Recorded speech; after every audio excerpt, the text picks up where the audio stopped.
biggest impact of dance always, to me, has been that it is a special language, and it's perhaps the deepest language we have.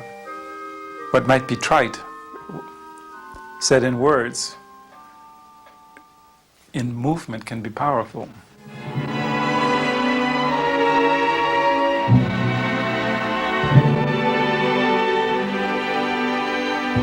When it's at its most concentrated form, it's a powerhouse of expression, and it's of utmost simplicity at the same time.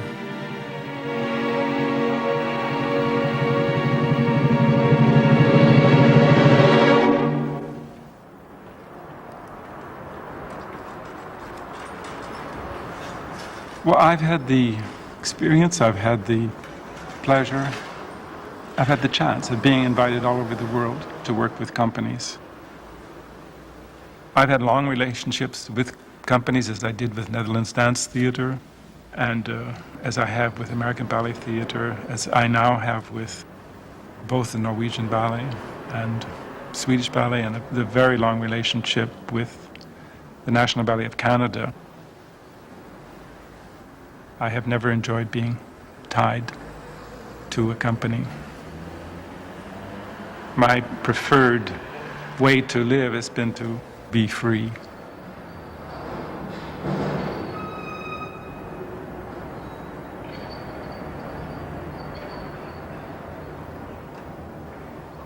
It's a wonderful feeling for me to be in the streets of Amsterdam again. I've walked these streets many, many times. This time, Wayne Eagling, who is the artistic director of the National Ballet of Holland, asked me to come and stage my ballet voluntaries.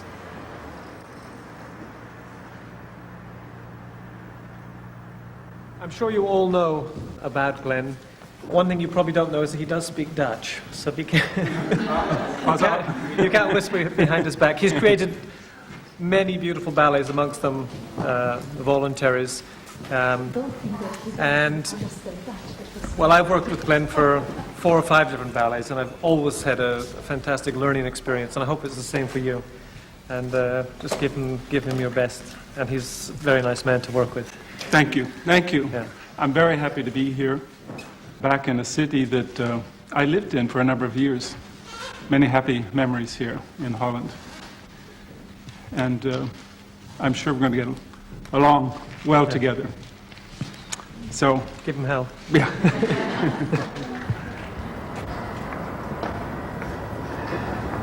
I love being back in Amsterdam. This was the first city I came to, the first time I came to Europe. It brings back really good memories to be here. And my beginning as a choreographer.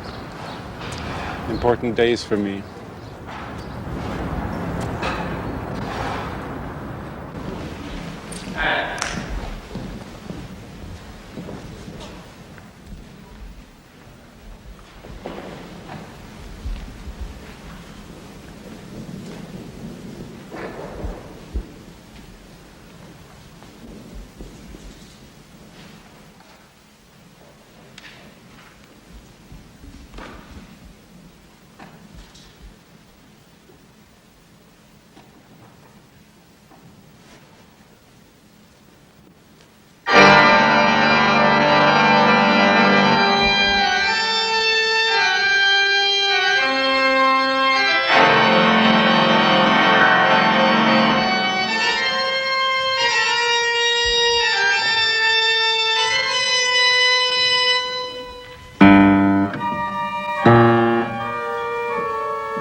Voluntaries is a ballet that was commissioned for the Stuttgart Ballet. It was in 1973.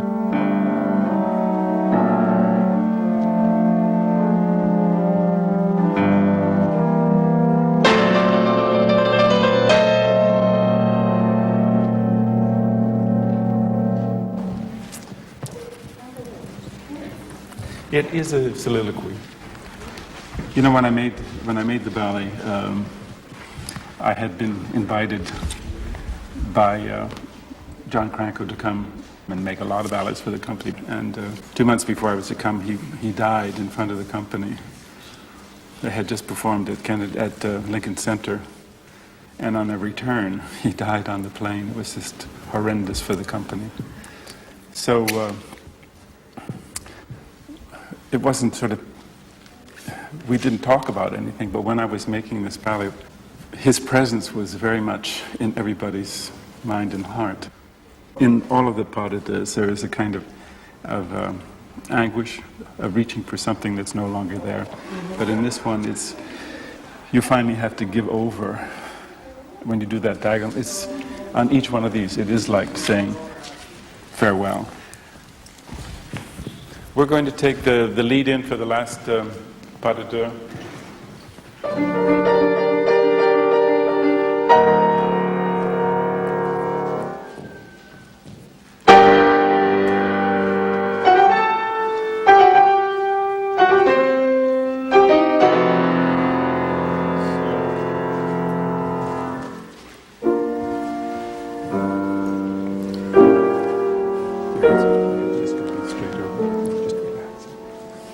I choreographed faster than I've ever choreographed in my life. I said, I'm not going to let these dancers down. I'm not going to let John down. It has to be right. It has to be perfect.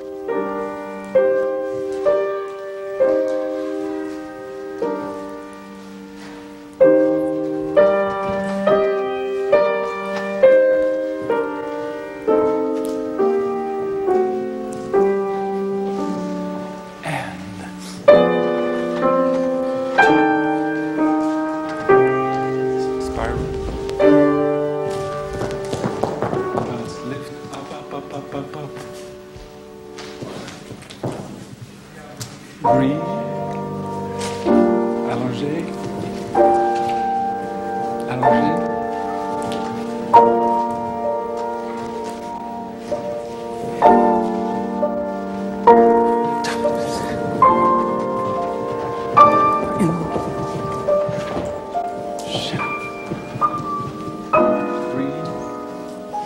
I'll never forget the premiere. The audience was so quiet, and everyone, without saying anything, realized that the ballet had been dedicated to John. Run and come down stage, and stretch.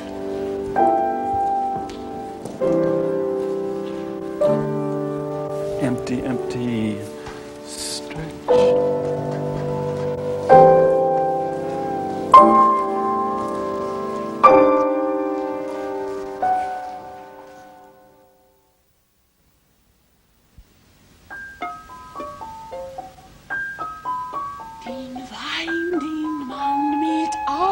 I decided to choreograph after a long career as a dancer, and the first work I envisioned doing was the famous score of Arnold Schoenberg of 1911, Pierrot Lunaire.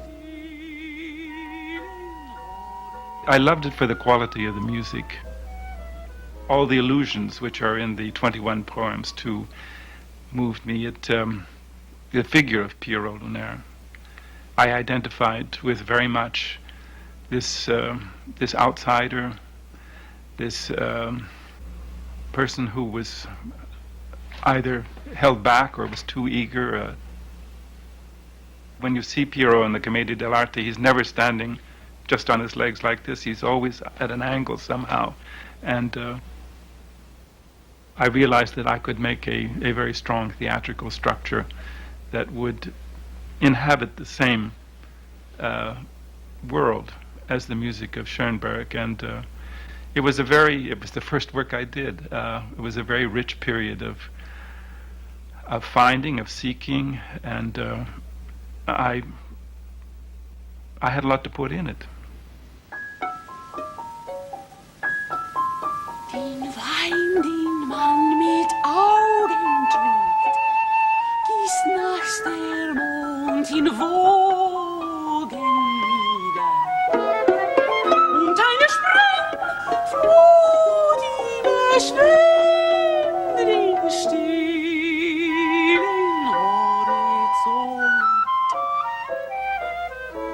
I had immediately the image of what the set should be, that Pierrot is not someone who inhabits gravity, but he's someone who is swinging in midair endlessly between his desire for the irreachable and his fascination with this dark side of him down below.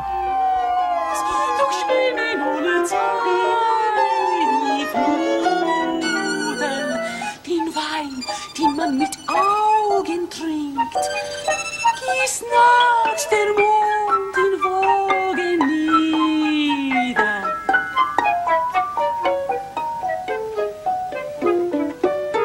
Der Dichter, den die Andacht treibt, berostet auf dem heiligen Thron. Der Himmel trägt das Heil. Und damit saugt und schluckt den Wein, wie man mit Augen trinkt. Fortunately, it was a very successful first work. Pierrot became a sort of passport for me because immediately, this was 1962, immediately I received word from a company that was just forming, Netherlands Dance Theatre, a company which was making this historic experiment, a classical company that wanted to use the techniques of contemporary American dance and fuse a new vocabulary and a new repertoire of works created for the company.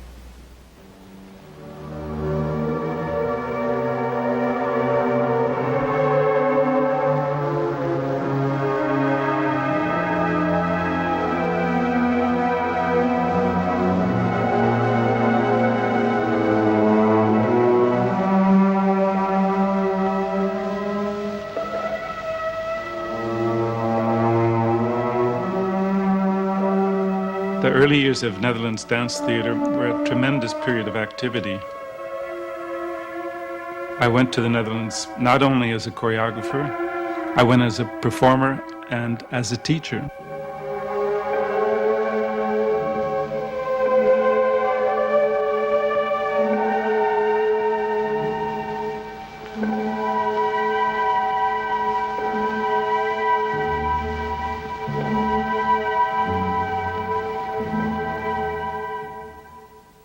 I taught Graham technique with the permission and the blessing of Martha Graham. For the first time, these dancers were experiencing a whole variety of new movements, including floor movement, that they had never tried before.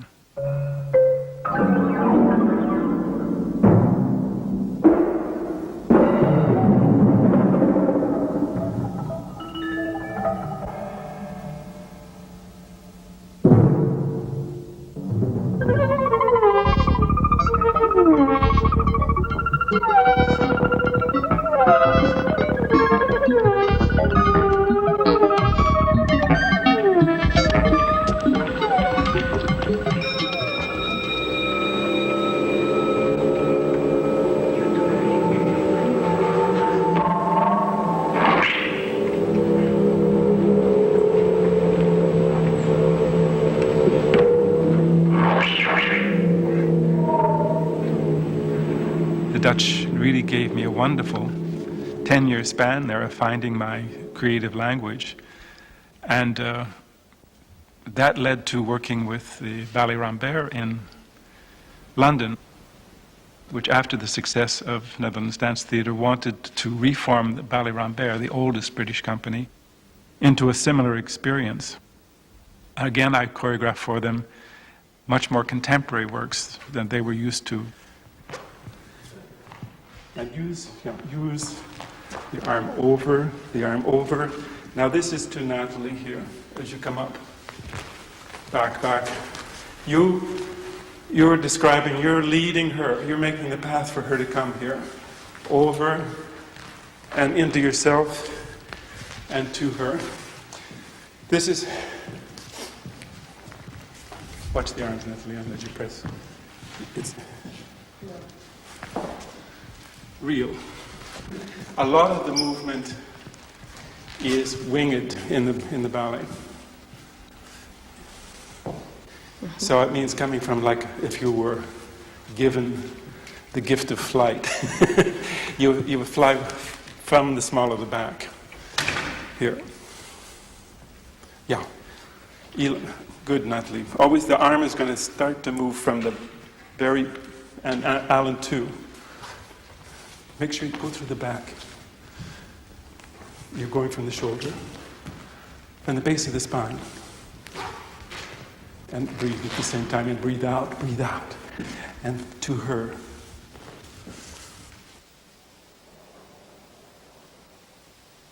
When I became a choreographer, I was dancing my own choreography. I think it's quite difficult to be choreographer-performer. At one point, when I had my own company and was choreographing all the repertoire and dancing the leads in them and managing the company, I found it quite difficult. And I remember speaking to Frederick Ashton at that point, who had such a wonderful sense of humor. He said, I know those feelings. And he said, I just want to say this to you, my dear. You can't be whore and madam at the same time. Which I thought was a wonderful way of putting it.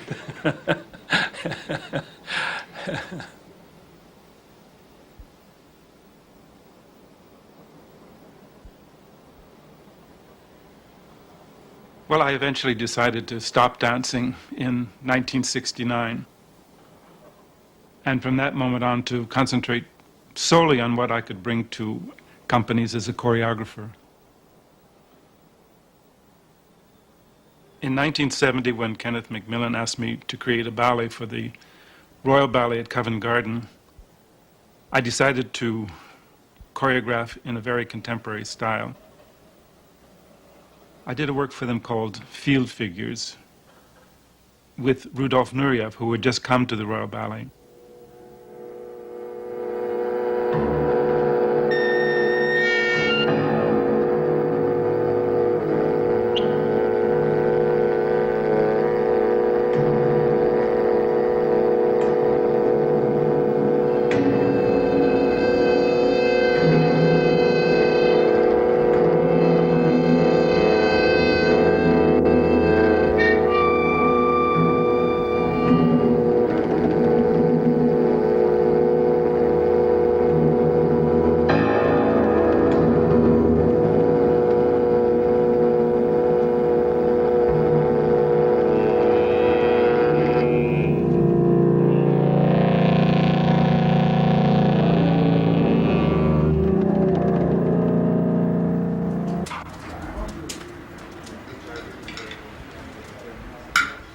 But it was such a healthy time. I mean, all of this kind of experimentation and...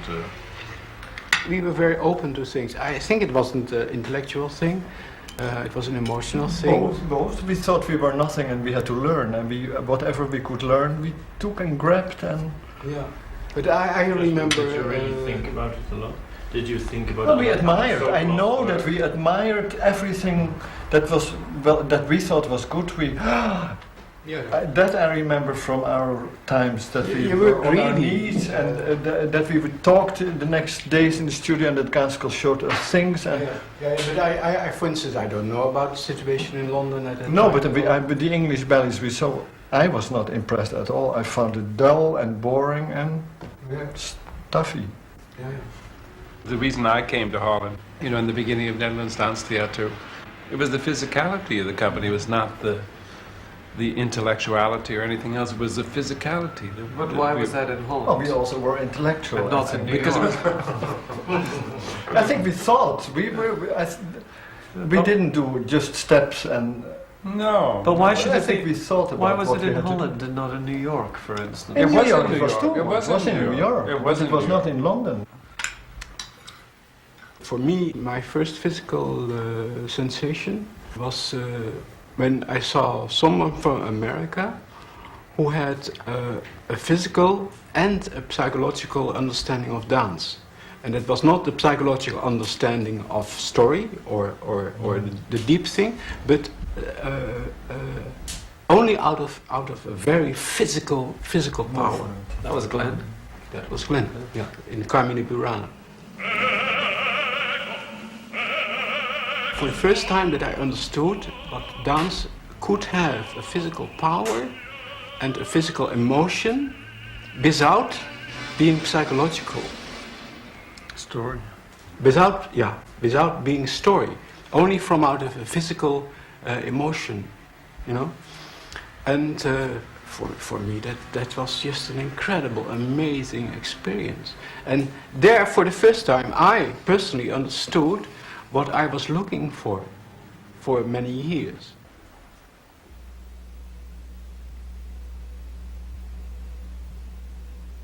At the beginning of the 70s, after a really concentrated period of work with Netherlands Dance Theatre and Ballet Rambert, I was asked repeatedly by major classical companies to create works for them. And every work I would undertake, I would also want to make it something that was new for me, a new direction. And about the beginning of the 70s, I decided to use more of my classical background. I was asked by the Australian Ballet to come out to Australia, and I created a work in contemporary style, but on point, and using classical partnering. The work was called Gemini. In all the works I've choreographed, for me to work in collaboration with a designer was very, very important.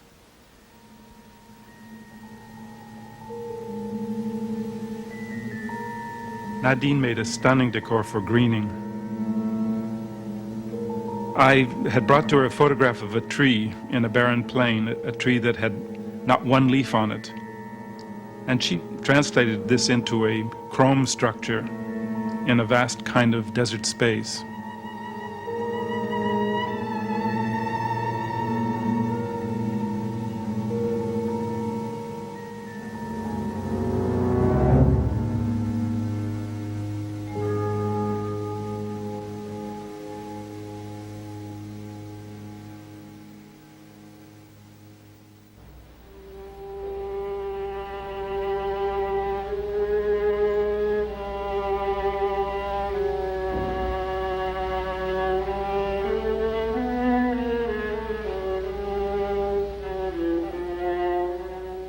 When I was working on Ricercare, I said to Ruben, is there some sort of structure in which two people could be suspended, cradled together, but lie apart?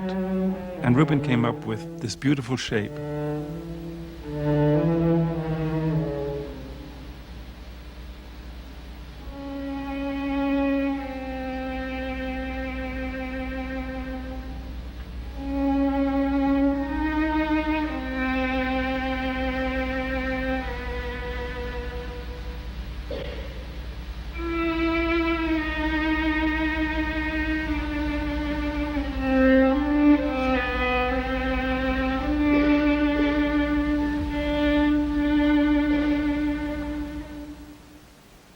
Ricercare was originally commissioned by American Ballet Theatre. I'd made it for Scott Douglas, a stunning classical dancer, and for Mary Hinkson, who was one of the most beautiful dancers that Martha Graham ever created, both of them lifetime friends of mine. When I was working on voluntaries for the Stuttgart Ballet, I again spoke to Ruben, and I said, I want somehow the light quality of when you look into the sun. Ruben came up with a wonderful pointillist design for the costume and the set.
1. And travel. Arms. Contract.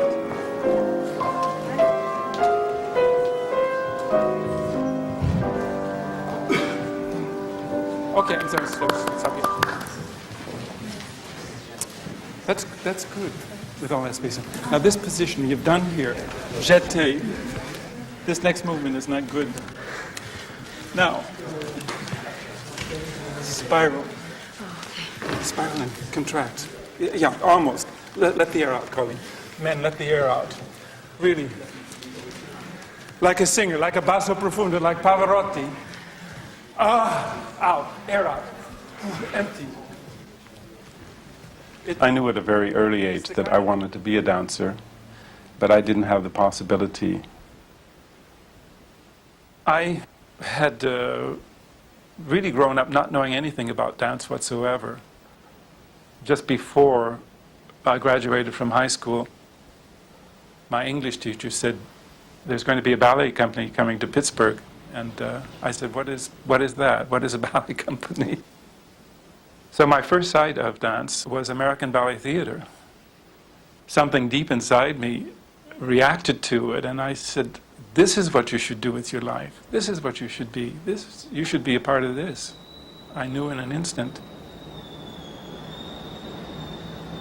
The moment I was finished with high school, I enlisted in the U.S. Navy, and I was studying pre-medicine under a Navy program.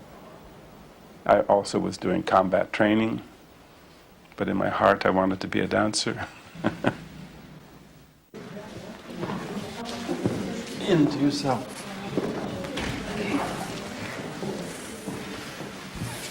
Fist, fist. No, that's parallel. That's opposite.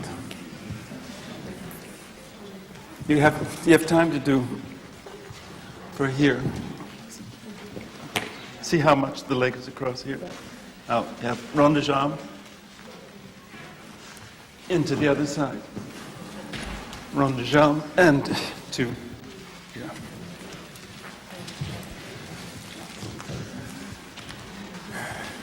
Push from both legs. Better. That was it.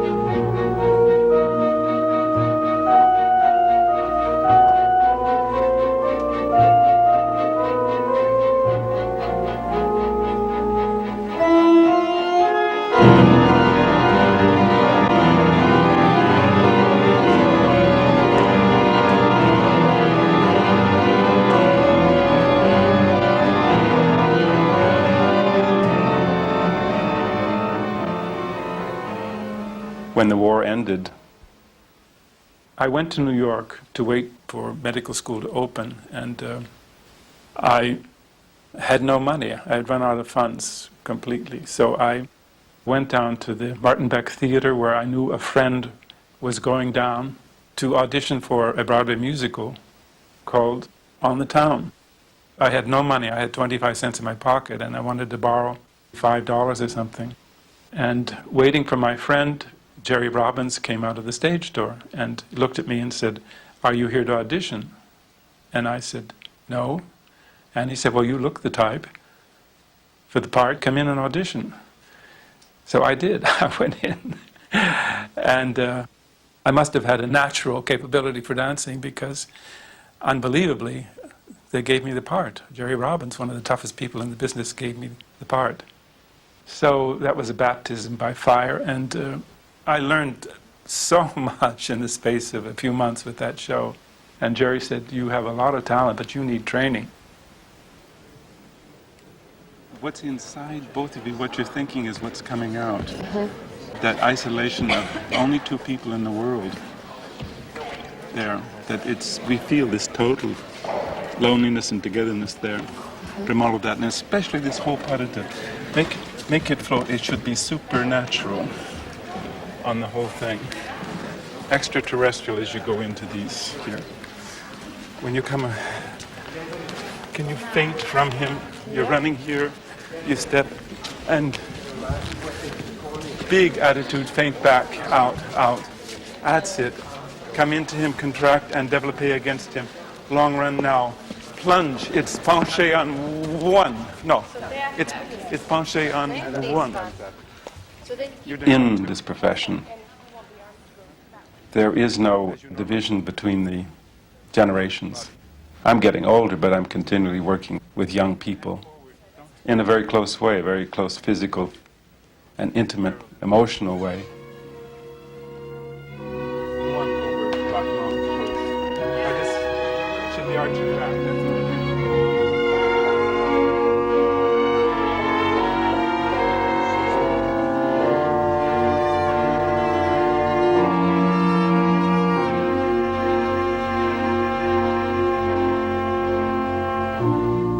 As a dancer in New York, when I came to New York to begin to study, there was so much available.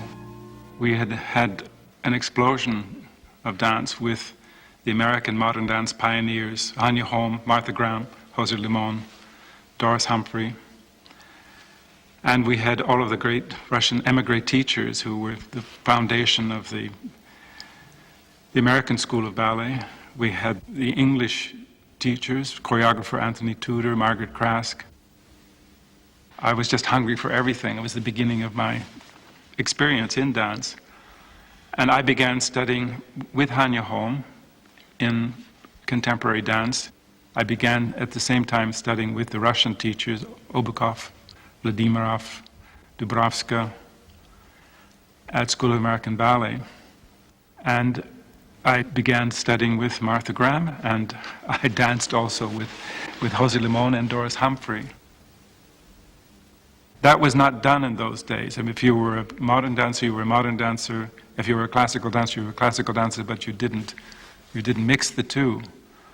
But I wasn't paying attention to any of the rules, and I wanted it. Both of them felt good on my body. I loved the technical expertise that Hanya gave me. The technique of Martha Graham, I thought was one of the most mysterious territories I'd ever gone into. The center of it was so deep.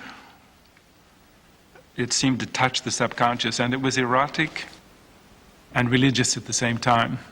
A very potent mixture. And I loved the danger and the difficulty of the impossible difficulty of classical technique. I was an air dancer. I loved to jump.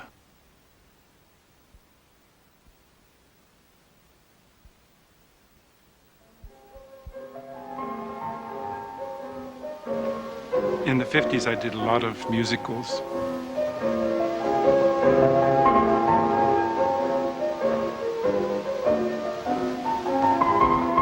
Agnes de Mille always loved my ability to jump in the air. She created a wonderful dance for me, which is one of the oldest of Irish dances. It's called the slip jig, and it's done almost entirely in the air.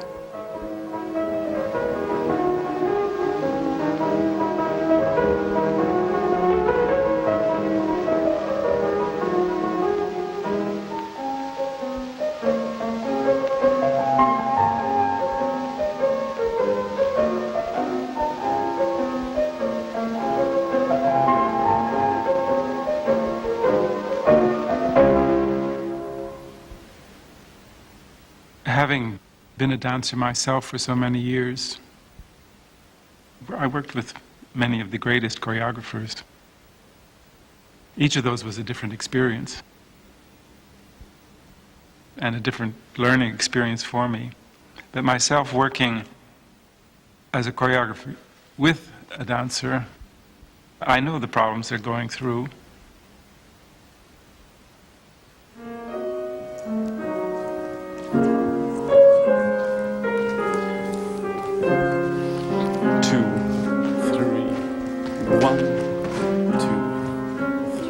Very often, when one is thinking of technique too much, it helps then just to give a key, to open the lock, to say what's inside, what springs from inside you to make that movement possible.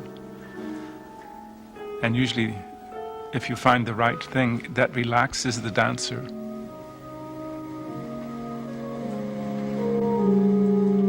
One, hold 2, 3, breathe. 1, 2, breathe. 1.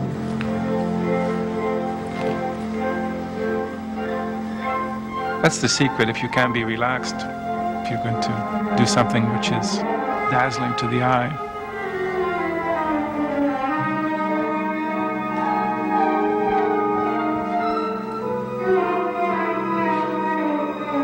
The hard thing about it is it has to be so controlled and so put together, but look so easy. And right now, it's not easy. It hasn't gotten to that point. We hope he's not discouraged yet. I mean, still. What I like about it is he gives us a lot of visual ideas or images to think of. And that, since it's his piece, he knows what he's looking for. He knows exactly what he wants to see out of it. And sometimes have another picture in your mind than what you think or what's seen on the video or what other people have told you really helps. Mm-hmm. And that's been a great help for me, a great inspiration. Like, oh, okay, you have to be a little more Mediterranean here or whatever he says. But I liked his comment today, look all the way to Zanzibar. I hadn't heard that correction or comment in any other ballet.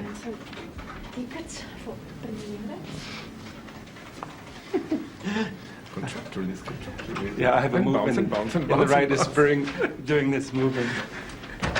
And I said to the choir in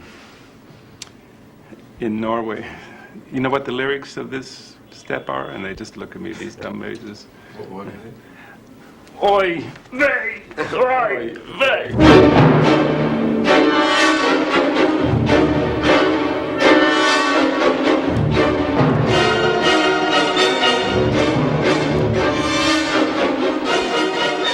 I had always wanted to do the Rite of Spring. The Stravinsky score is one of the most challenging scores ever written for dance. It was Mikhail Baryshnikov's astonishing performance in My Rite of Spring, which became one of the best calling cards for American ballet theater.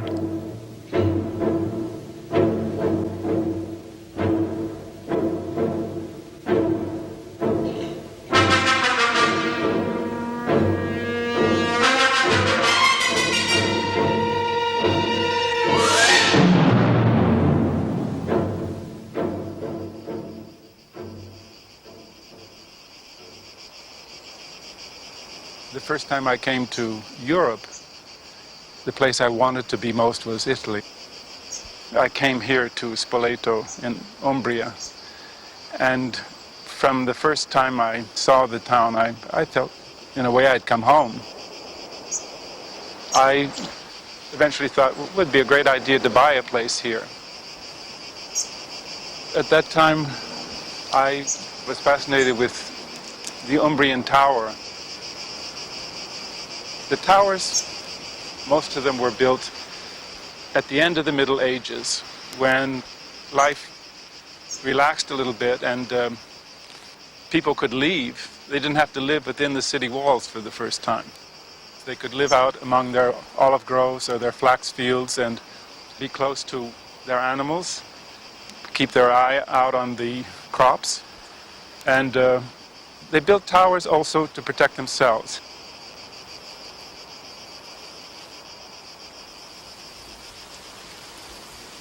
It's been a great anchor to have this place. Anybody who's in theater, your life is spent away from home. And this is a place I can always carry around in my heart and know that when my particular project is done, I'm going to be able to come back here. I have conceived of ideas for ballets, for projects here that just have come spontaneously. The festival in Germany, in Schwetzingen, had commissioned me to do a work, and I decided to do The Tempest. They wanted a full evening ballet. I had done several ballets. I'd done Greening and Strender with one of Norway's leading composers, Arne Nordheim, and I thought, well, Arne would be ideal for The Tempest, as he loves sounds in nature and frequencies of sound in nature, and The Tempest is all about nature and the supernatural. And Arne came and he stayed just over there on the other side of the aqueduct. And usually when he was walking, the bells were always ringing in Spoleto, and he would listen to the bell sounds and the wind sounds and the sounds of the birds and even the dogs barking. And all of those sounds found their way into the fabric of the score for The Tempest.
For me, very often, the beginning point of creating a ballet is the music, hearing the score.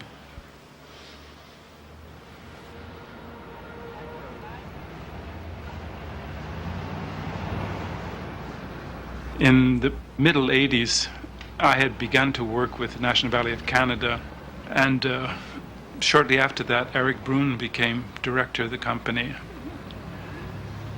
He said, "Would you come and create a work on the company?"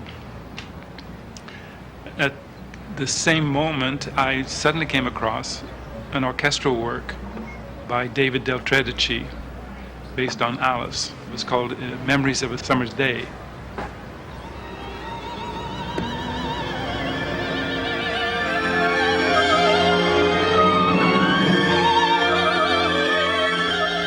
I thought, well, I do not have to be logical in this work. I do not have to have just one Alice, but I can have Alice as a young girl, Alice in mid-age when she was Mrs. Hargraves, Alice when she is a very old woman.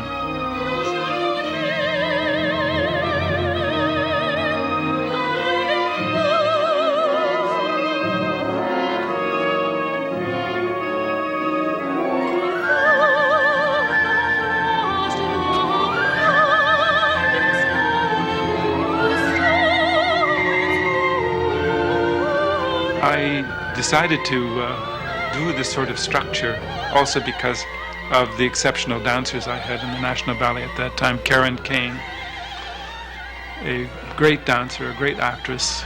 She really sparked me into this idea of the dual structure of Alice.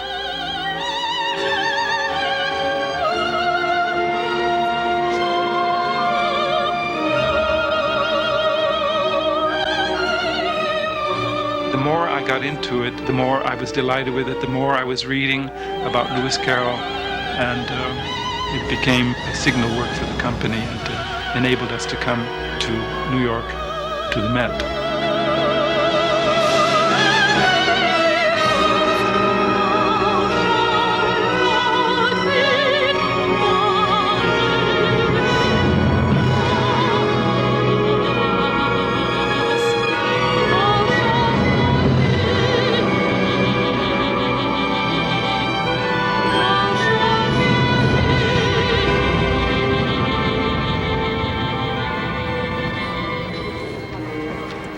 You're not walking or running to some place to begin to dance. The run is the dancing. Each step is the movement. This is a 20th century ballet. Run. Don't do pity-pat. Don't do pity-pat pussyfoot. They are dynamic runs. Please. I've said it since I've arrived here.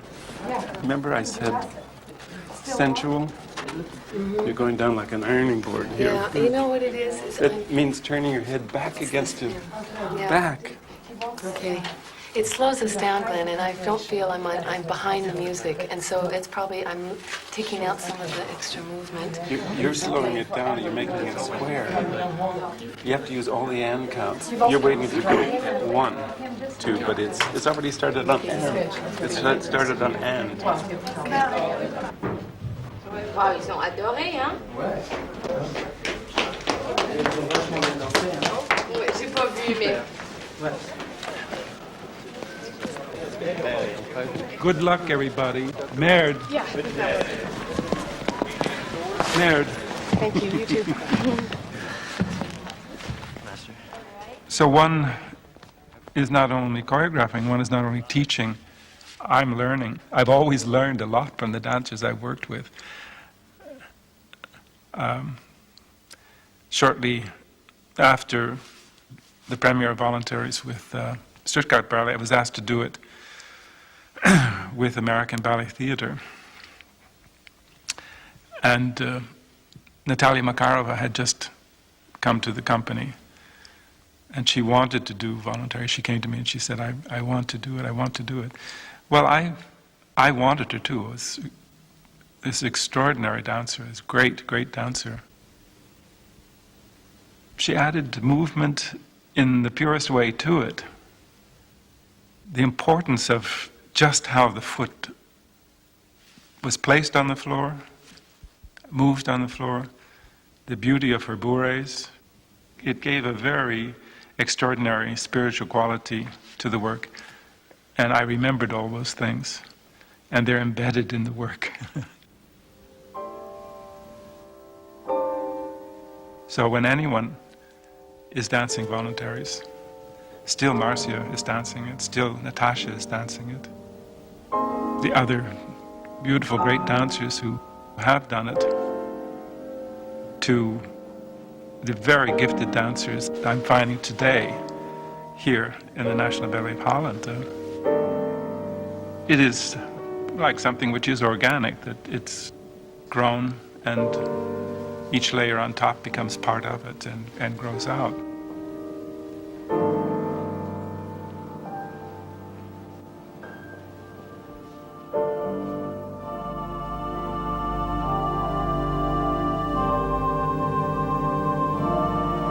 I'm grateful to the dancers I worked with because it's for the fact of their belief and their bodies that I find each time I do it new interest in it and a desire to do it.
I think I've always felt like an outsider.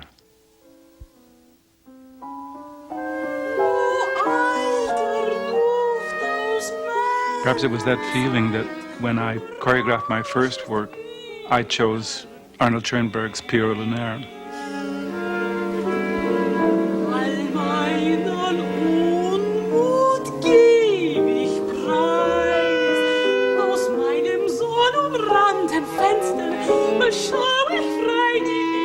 I realized later that I had made it into a very autobiographical work. I love the figure of Pierrot. He is the poet. He's the poet in all of us who is yearning for the moon, yearning to escape gravity. The tower becomes Pierrot's cradle, his perch, his secure point, his home. In the end, it's the place that he returns to and is resurrected. I never consciously was aware of it, but I think in some way I refound Pierrot's lost tower in my home in Spoleto.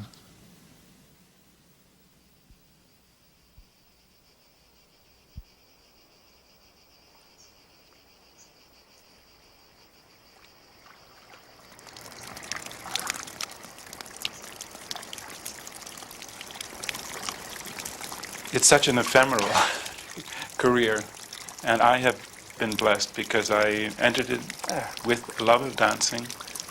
Fortunate enough to have a multifaceted career as a dancer and as a performer. And then that I could have a second career where my desires were going beyond my own body into the world of the choreographer and being able to not just live inside other people's works, but to create my own. And I hope it goes on forever. I know it won't. I know it won't, that I will not ever be one of those choreographers who choreograph sitting in a chair. I never will be. When I can no longer move, that will be it.